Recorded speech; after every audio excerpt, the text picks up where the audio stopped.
আসসালামু আলাইকুম। ভিন্ন স্বাদের রেসিপি নিয়ে আজকে চলে আসলাম। আলুর ডাল।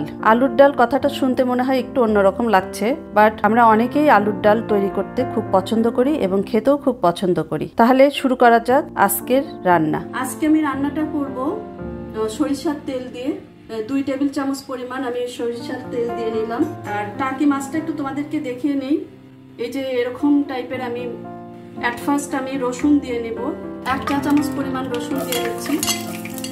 2 টেবিল চামচ পরিমাণ পেঁয়াজ কুচি এবং 4-5টা কাঁচামরিচ দিয়ে নিলাম। রসুন বাটা দিয়ে দিচ্ছি 1.5 চা চামচ পরিমাণ। 2টো তেজপাতাও দিয়ে দিলাম এবং আদা বাটা 1.5 চা চামচ পরিমাণ আছে। এই মশলাটা কষিয়ে নেব। আলুর ডালে ঝালের পরিমাণটা বেশি হলে ভালো লাগে। এখানে আমার মরিচের গুঁড়া আছে, রেড চিলি পাউডার 2 চা চামচ পরিমাণ আছে, হলুদ গুঁড়া আছে 1 চা চামচ পরিমাণ এবং ধনিয়ার গুঁড়া আছে 1.5 চামচ পরিমাণ। আমি সব কিছু একবারে ঢেলে দিলাম।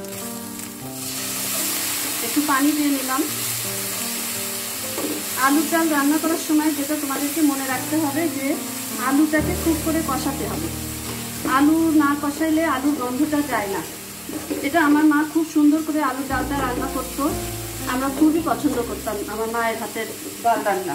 আলুটাকে তোমাকে দেখিয়ে দেই। দেখো, আলুটা আমি সিদ্ধ করে নিয়েছি। সিদ্ধ করে নিয়ে এই যে এইভাবে হাত দিয়ে একটু ম্যাশ করে নিয়েছি এবং আমার আলুটা ছিল এরকম ছোট ছোট আলু ছিল এই ধরনের। এই আলুটাকে আমি সিদ্ধ করে নিয়ে ওটাকে ম্যাশ করে নিয়েছি। আর অ্যাকচুয়ালি আমাদের উত্তরবঙ্গে একটা আলু পাওয়া যায় যেটাকে তোমার লাল আলু বলে অথবা লম্বা আলু অথবা আঠালো আলু বলে। ওটা দিয়ে আলু ঘন্ট করলে আরও বেশি ভালো হয়, অর্থাৎ আলুর ডাল রান্না করলে বেশি মজা হয়। বাট আমি আসলে আজকে ওই আলুটা খুঁজে পাইনি। আমি সাধারণত যখন আমি আমার দেশে যাই তখন আমি ওই আলুটা সবসময় নিয়ে আসি। আলুটা ভর্তা খাওয়ার জন্য ভালো, আবার আলুর ডাল রান্না করার জন্য ভালো। মশলাটা কষিয়ে নিয়ে আমি এর ভিতরে টাকি মাছটা দিয়ে দেব এবং আলুর ডালটা এই শীতের সিজনে সবচেয়ে বেশি মজা লাগে, কারণ ধনিয়া পাতা এবং টমেটো এটার জন্য একেবারেই অ্যাপ্রোপ্রিয়েট। কারণ টমেটো দিলে একটু টক টক ভাব আসবে এবং একটু পাতলা করে রান্না করলে খুব মজা হবে এটা। আমি এখানে একটা টমেটো নিয়েছি বড় সাইজের। আমি টমেটোটা দিয়ে দিলাম। পরে নামানোর আগে আমি আবার একটু টমেটো কুচি দিয়ে নিব। আলুটা আমি প্রায় 1 কেজি পরিমাণ সিদ্ধ করে নিয়েছিলাম। এটা ধুয়ে একটু পানি দিয়ে দিচ্ছি। এটা ফ্রিকোয়েন্টলি নাড়তে হয় কারণ আলু নিচে লেগে যায়। নন স্টিকের পাতিলে দিয়েছি, সুতরাং এটা লেগে যাওয়ার সম্ভাবনা নাই। তারপরেও মাঝে মাঝে আমাকে নাড়তে হবে কারণ আলুটা অনেক ভালো করে কষিয়ে নিতে হয়। আলুটা যদি আমি ভালো করে না কষিয়ে নেই তাহলে আলুর একটা গন্ধ থেকে যায়। আলুর ডাল রান্না করতে আমার একটু সময় লাগবে।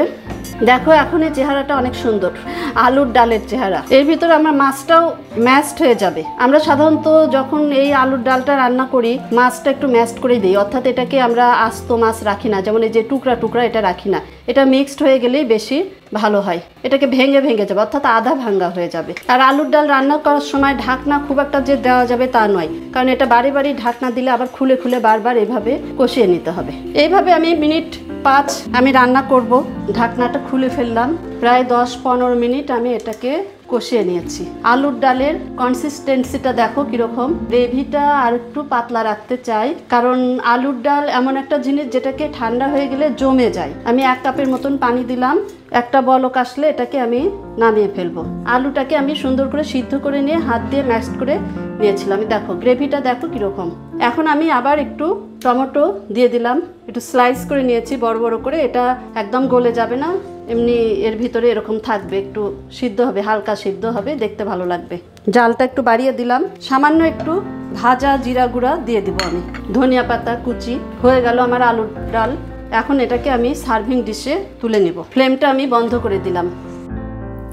লাইক শেয়ার কমেন্ট করতে ভুলবে না।